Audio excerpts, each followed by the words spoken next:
लो भाई बब्बन, बन गई तस्वीर। जरा देखकर बताओ कैसी बनी है। अरे भाई मोहन, मेरी सलाह मानो तो तुम रहने ही दो। एक पेंटर बनना तुम्हारे बस की बात नहीं है। हाँ, तुमने सही कहा, मुझे भी कुछ ऐसा लगता है। आज शाम की गाड़ी से मैं शहर वापस जा रहा हूँ। कुछ जरूरी काम आ गया है। शहर से वापस आने के बाद तुमसे मिलता हूँ। मोहन अपने घर के दरवाजे पर ताला लगा देता है और वहां से चला जाता है। फिर उसी रात अचानक तेज हवाएं चलने लगती हैं। चारों तरफ डरावना माहौल बन जाता है। तभी मोहन की बनाई हुई पेंटिंग की वो औरत एक खतरनाक चुड़ैल में बदल जाती है और पेंटिंग से बाहर आ जाती है।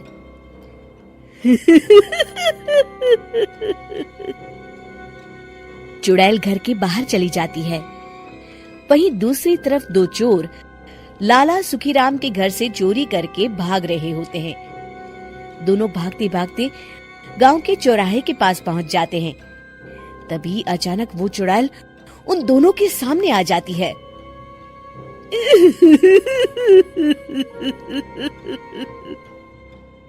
अरे मर गया रे, ये चुड़ैल कहाँ से आ गई? अरे मैंने तो तुझसे पहले ही कहा था कि आज अमावस्या की रात है, आज हमें चोरी नहीं करनी चाहिए। हाँ भाई बिल्ला, तुमने बिल्कुल सही कहा। जरा इसके दांत तो देखो कितने बड़े हैं। चुड़ैल उन दोनों की तरफ बढ़ती है। अरे चुड़ैल दीदी, तुम चाहो तो ये सारे पैसे और जेवर ले लो, लेकिन हम दोनों को कुछ मत करना।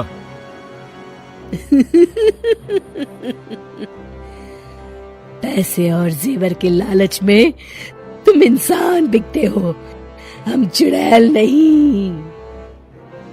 तभी चुड़ैल उन दोनों चोरों को पुतले बना देती है।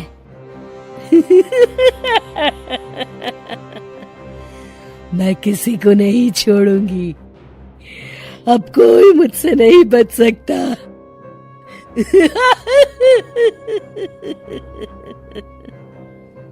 चुड़ैल अपने अगले शिकार की खोज में वहां से चली जाती है।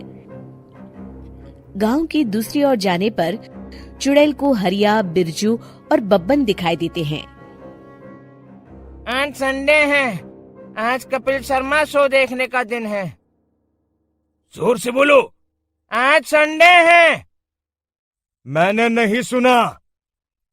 आज संडे है, आज कपिल शर्मा देखने का दिन है। हाँ, ये हुई ना बात। अरे ये कपिल शर्मा कौन है जो ये लोग उसे देखने के लिए इतने उतावले हुए जा रहे हैं? खैर, मुझे क्या, मैं अभी इन दोनों को मजा चखाती हूँ।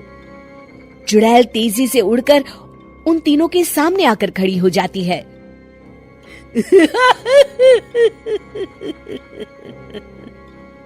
कपिल शर्मा शो बाद में देखना, पहले मुझे देख लो।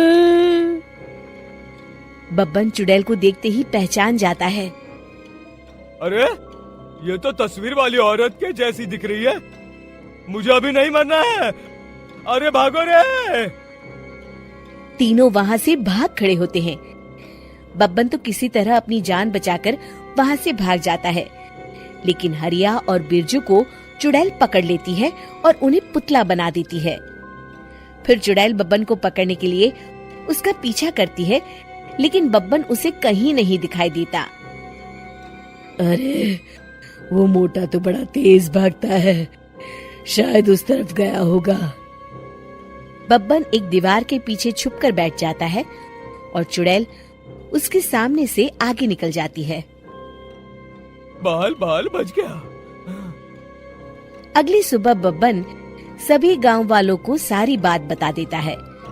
फिर उस चुड़ैल के डर से रोज शाम होते ही पूरे गांव में सन्नाटा छा जाता था और कोई भी अपने घर के बाहर नहीं निकलता था। अरे ये क्या हो गया, इतनी देर से घूम रही हूँ, अभी तक एक भी आदमी नहीं मिला। अरे कहाँ मर गए सबके सब। चुड़ैल वहां से चली जाती है। इस तरह कुछ दिन बीत जाते हैं। फिर एक दिन मोहन गांव वापस आता है। बब्बन उसे बताता है कि उसकी बनाई तस्वीर से एक चुड़ैल बाहर आ गई है।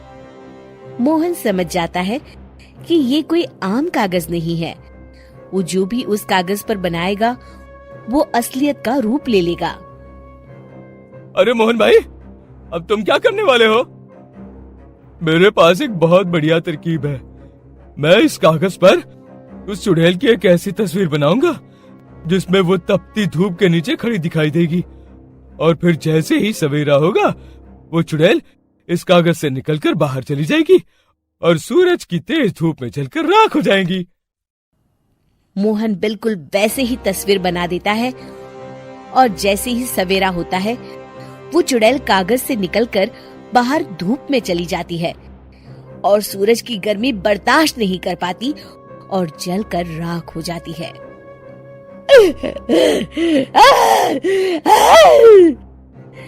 ये मुझे क्या हो रहा है?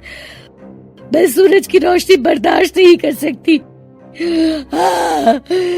मेरा पूरा शरीर जल रहा है। और इस तरह चुड़ैल के जलते ही पुतले बने सभी लोग पहले की तरह इंसान बन जाते हैं।